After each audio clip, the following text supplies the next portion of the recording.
Et il me reste à appeler celui qui conclura et que je remercie, Didier Crozet, directeur général délégué, qui est aussi en charge de la qualité de Montupé SA, qui va avoir le plaisir de clôturer notre rencontre. Merci.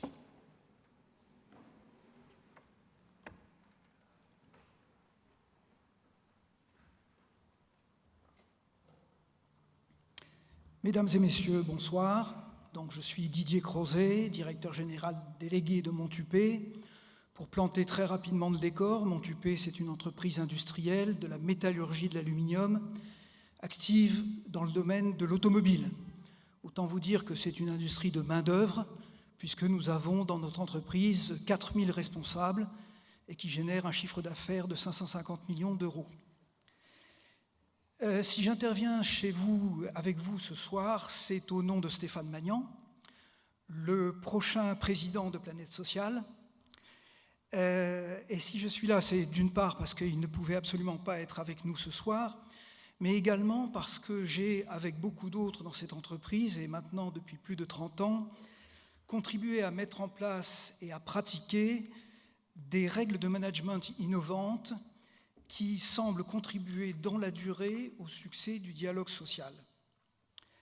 Alors, on a beaucoup parlé ce soir et de manière très savante et à la fois très pragmatique du dialogue social, je dirais collectif, aboutissant à des conventions, soit par signature, soit par référendum.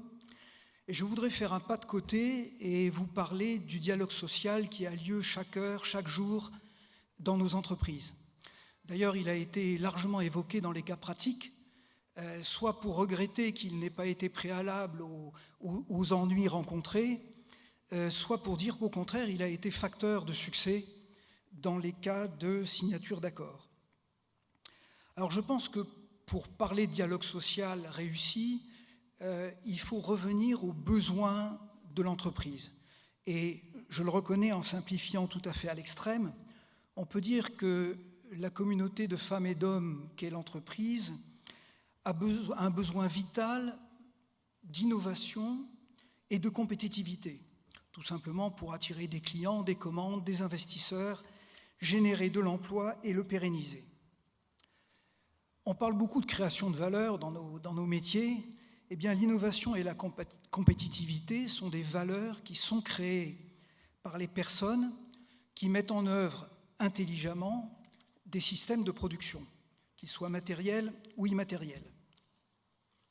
Et donc, comme on constate, encore une fois et sans surprise, que tout passe par l'humain, alors il faut que les pratiques managériales que nous avons, qu'elles soient collectives ou qu'elles soient individuelles, soient sous-tendues par des valeurs éthiques fortes, permettant de faire converger l'intérêt des individus avec l'intérêt de l'entreprise aussi souvent et aussi complètement que possible.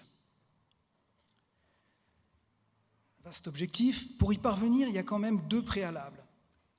Le premier, c'est d'abord de reconnaître très sincèrement l'existence singulière de cet intérêt individuel, qui ne se confond pas naturellement avec l'intérêt de l'entreprise, ni d'ailleurs ne s'y oppose nécessairement. Cette reconnaissance doit être objective, sans quoi la convergence attendue sera invariablement manquée.